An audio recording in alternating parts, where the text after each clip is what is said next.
हूँ, मैं पूरे भारत की बात कर रहा हूँ। हल्द्वानी में जो घटनाएं हमें देखने को मिली, ये किसी भी तरह का कोइंसिडेंस नहीं है। अफवाहें फैला दी जाती हैं, जिसके बाद यही माइनॉरिटी कम्युनिटी प्रदर्शन करने के लिए, विरोध करने के लिए सड़कों पर उतर जाती है। राइट्स हुए, पत्थरबाजी हुई, पेट्रोल बॉम्ब का इस्तेमाल हुआ, पुलिस को निशाना बनाया गया, आम जनता को निशाना बनाया गया। क्या हमें फिर से एक और दंगे के लिए तैयार रहना पड़ेगा?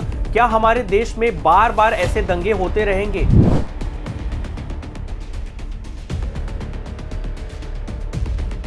आज के इस वीडियो में मैं आपसे सिर्फ उत्तराखंड के बारे में बात नहीं करने वाला हूं, मैं पूरे भारत की बात कर रहा हूं। क्योंकि जिस क्रोनोलॉजी में देश भर में घटनाएं हो रही हैं या हो चुकी हैं, अब वो चाहे सीए एनआरसी के वक्त दिल्ली में हुए प्रोटेस्ट की बात हो, जो दंगे फसाद हुए थे तब की बात हो, या इस समय जो उत्तराखंड में हो रहा है, हल्द्वानी में जो घटनाएं हमें देखने को मिली, ये किसी भी तरह का कोइंसिडेंस नहीं है। इनमें एक पैटर्न हमें कॉमन नजर आता है। आज उसी पैटर्न के बारे में मैं आपको सब कुछ बताने वाला हूं। उत्तराखंड, जिसे हम देवभूमि कहते हैं, जहां की नेचुरल ब्यूटी को देखने के लिए, जहां के मार्केट्स को देखने के लिए दुनिया भर के लोग आते हैं, वहां पे भारी संख्या में टूरिस्ट आते हैं। उस खूबसूरत सी जगह को बीते कुछ दिनों में किस तरह बर्बाद किया गया, उसे हम सबने देखा। बीते कुछ दिनों में हमने देखा कि जब उत्तराखंड में यूनिफॉर्म सिविल कोड का बिल पास हुआ, उसके बाद काफी सारे लोग बड़ी संख्या में सड़कों पर उतर गए उस बिल के विरोध में।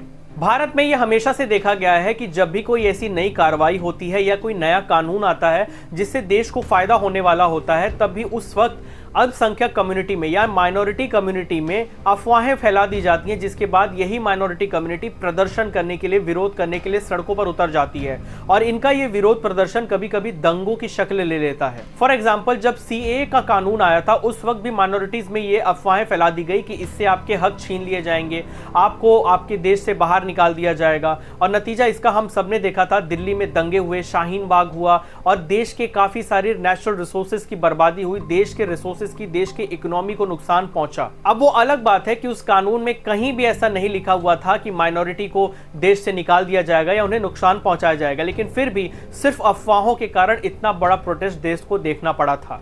दिल्ली में राइट्स हुए, पत्थरबाजी हुई, पेट्रोल बॉम्ब का इस्तेमाल हुआ, पुलिस को निशाना बनाया गया, आम जनता को निशाना बनाया गया। पुलिस वालों ने अपनी जान गंवाई और साथ ही साथ कई लोगों ने, निर्दोष लोगों ने अपनी जान उस समय गंवाई थी। उत्तराखंड में रिसेंटली यूसीसी का बिल पास हुआ और 8 फरवरी को जब वहां हल्द्वानी में एक एंटी एंक्रोचमेंट ड्राइव के दौरान एक इल्लीगल मदरसे और मस्जिद को गिराया गया, तो उसके बाद वहां पर भारी प्रोटेस्ट हुआ और फिर वायलेंस शुरू हो गया। इस बात पर ध्यान देना जरूरी है कि ये एनक्रोचमेंट इसलिए हटाने की कोशिश की जा रही थी ताकि सड़कों को चौड़ा किया जा सके और ट्रैफिक की आवाजाही आसान हो। मैं आप सबको बताना चाहूंगा कि किसी भी तरह के सरकारी कार्रवाई एक दिन में नहीं होती है और ये एनक्रोचमेंट हटाई जाएगी, इसकी नोटिस पहले ही दी जा चुकी थी। फिर भी सिचुएशन हाथ से बाहर निकल गई, सिचुएशन कुछ ज्यादा गंभीर होने लगी और पुलिस को भी बल प्रयोग करना पड़ा। अब यहाँ पर कुछ बातें हैं जिन पर हम सबको ध्यान देना बहुत जरूरी है। जब यहाँ वायलेंस की शुरुआत हुई तो बहुत ही ज्यादा स्टोन पेल्टिंग और पेट्रोल बॉम्ब का इस्तेमाल किया गया। पुलिस ऑफिसर्स को भी निशाना बनाया गया। गलियों में, सड़कों पर हर तरफ पुलिस को घेर कर उन पर पत्थरबाजी की जाने लगी और सिचुएशन और भी ज्यादा गंभीर होने लगी। इसे कंट्रोल करने के लिए दंगाइयों पर शूट एट साइट के ऑर्डर्स देने पड़े, इंटरनेट बंद कर दिया गया और अब जब मैं ये वीडियो शूट कर रहा हूं तो मुझे इंफॉर्मेशन मिल रही है कि अब तक 100 से ज्यादा पुलिस ऑफिसर्स घायल हो चुके हैं और कितने लोग इस पूरे दंगे फसाद में मरे हैं, अब तक इसका कोई क्लियर आंकड़ा सामने नहीं आया है। हल्द्वानी एक पॉपुलर मार्केट सिटी है, वहां का मार्केट बहुत फेमस है, दुनिया भर के टूरिस्ट वहां पर आते हैं और आज हम हल्द्वानी में सिर्फ बर्बादी के मंजर देख सकते हैं। इस बर्बादी से फायदा किसको हुआ ये तो नहीं पता, लेकिन इससे नुकसान हमारे देश को ही हुआ। खैर, अब धीरे धीरे वहां पे सिचुएशन नॉर्मल हो रही है, सब कुछ धीरे धीरे वहां पे शांत किया जा रहा है, लेकिन एक सवाल अभी भी यहाँ उठता है कि क्या हमें फिर से एक और दंगे के लिए तैयार रहना पड़ेगा? क्या हमारे देश में बार बार ऐसे दंगे होते रहेंगे? क्या हमारे भारत जैसे शांति प्रिय देश में ये घटनाएं बार बार होती रहेंगी? इस पूरी घटना में कुछ ऐसी बातें हैं जिन पर आपका ध्यान होना बहुत ही ज्यादा जरूरी भी है। जब हल्द्वानी में पुलिस पर स्टोन पेल्टिंग की जाने लगी, उन पर पेट्रोल बॉम्ब फेंके जाने लगे, उस समय काफी सारे लोग उन वायलेंस करने वाले लोगों के सपोर्ट में आ गए और ये कहने लगे कि ये लोग निर्दोष हैं, ये लोग दबाए गए हैं, ऑप्रेस्ड हैं, ये डरे हुए हैं। वेल, जो सिचुएशन वहां की दिख रही है, जो फोटोज वीडियोस वहां से आ रहे हैं, जो आगजनी की तस्वीरें हम देख सकते हैं, उसे देखकर तो हम बहुत अच्छी तरह समझ सकते हैं कि आखिर में डरा हुआ कौन है। हमारे देश में इसके पहले भी कई बार इलीगल एनक्रोचमेंट्स को हटाने के लिए कार्रवाई की गई है। अब एक रीसेंट एग्जांपल मैं आपको दूं तो अयोध्या में राम पथ बनाने के लिए कई सारे घरों को तोड़ा गया और कई सारे मंदिरों को वहां से हटा दिया गया ताकि सड़कों को चौड़ा किया जा सके। अब ये अलग बात है कि वहां के लोगों ने अपनी स्वेच्छा से इस पूरी प्रक्रिया को सपोर्ट किया और देखिए उन लोगों को कंपेंसेशन भी मिला। कंपेंसेशन यानी कि मुआवजा भी उन्हें दिया गया था। देखिए जब आप किसी जगह पर लीगल तरीके से रहते हैं और अगर आपको सरकार वहां से हटाने के प्रयास करती है तो आपको वो कंपेंसेशन भी देती है। लेकिन अगर आप कहीं पे इलीगल तरीके से जाकर कब्जा करके रह रहे हैं और फिर वहां पे अगर एंटी एनक्रोचमेंट ड्राइव चलाई जाती है और वहां पर एनक्रोचमेंट को हटाया जाता है तो यहां पर गलती किसकी है? उन पुलिस ऑफिसर्स की, उन गवर्नमेंट ऑफिसर्स की जो कि एनक्रोचमेंट हटाने के लिए गए थे, या उन लोगों की गलती है जो वहां पर इलीगल तरीके से एनक्रोचमेंट करके बैठे हुए थे? वहां की डीएम ने आकर एक पब्लिक स्टेटमेंट दिया जिसमें उन्होंने कहा कि ये जो पूरी घटना वहां पे हुई है ये एक प्री प्लान यानी कि एक सुनियोजित घटना थी। And I 100% agree with her. अगर ये पूरी वायलेंस, ये पूरी घटना एंटी एनक्रोचमेंट ड्राइव के दौरान इलीगल मस्जिद और मदरसे को गिराने के लिए होती है तो फिर अचानक से घरों के छतों पर पत्थर और पेट्रोल बम कहां से पहुंच जाते हैं? हमने देखा कि बहुत सटीक तरीके से पुलिस ऑफिसर्स पर और जो लोग वहां पहुंचे थे एनक्रोचमेंट हटाने के लिए उन्हें निशाना बनाया गया, पेट्रोल बॉम्ब्स का इस्तेमाल किया गया। ये अचानक से तो नहीं हो सकता, हीट ऑफ मोमेंट तो ये बिल्कुल भी नहीं था।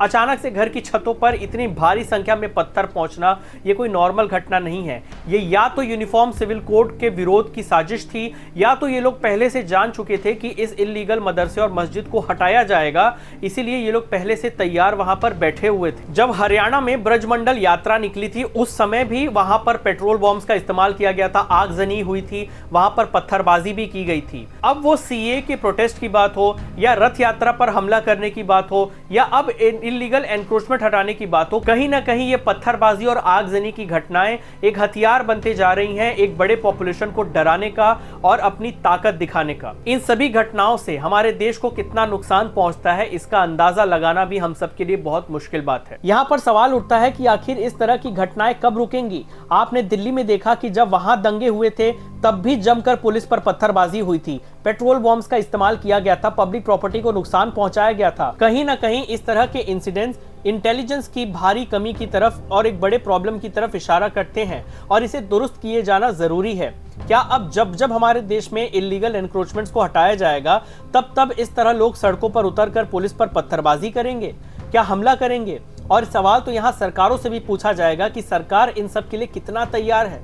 कोई एक इंसिडेंट होने पर उस पर रिएक्ट करना तो आसान है, लेकिन उस पूरी इंसिडेंट को होने से पहले ही रोकना या उचित कदम उठाना ये सरकार का काम है। अब कल की ही बात ले लीजिए, बरेली से भी स्टोन पेल्टिंग की घटनाएं सामने आई थी। वहां भी ये जेल भरो टाइप का आंदोलन होने लगा था, लेकिन वहां पर तो किसी भी तरह का एंटी एनक्रोचमेंट एक्टिविटी नहीं हुई थी, ना ही वहां पर कोई ऐसा धार्मिक नारा लगा था जिससे कुछ खास लोग प्रवोक हो गए थे। खैर वो अलग बात है कि वहां पे यूपी पुलिस ने उन्हें तुरंत प्रसाद दिया और मामला शांत हो गया। वापस हल्द्वानी पर आते हैं। वहां इंटरनेट बंद कर दिया गया क्योंकि कुछ दोहरे चरित्र और मानसिकता वाले लोगों का खतरा अब भी बना हुआ है।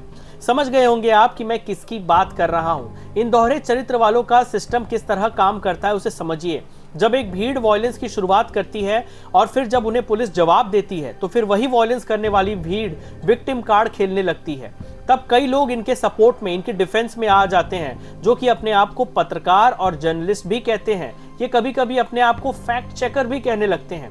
ये पत्रकार की खाल पहनने वाले डबल स्टैंडर्ड लोग इन वॉयलेंस करने वाले लोगों को डिफेंस में कहते हैं कि इन लोगों ने दंगा शुरू किया क्योंकि डराए हुए और दबाए हुए लोग हैं, और जो डराए और दबाए हुए लोग होते हैं उनके पास वॉयलेंस ही एक तरीका होता है।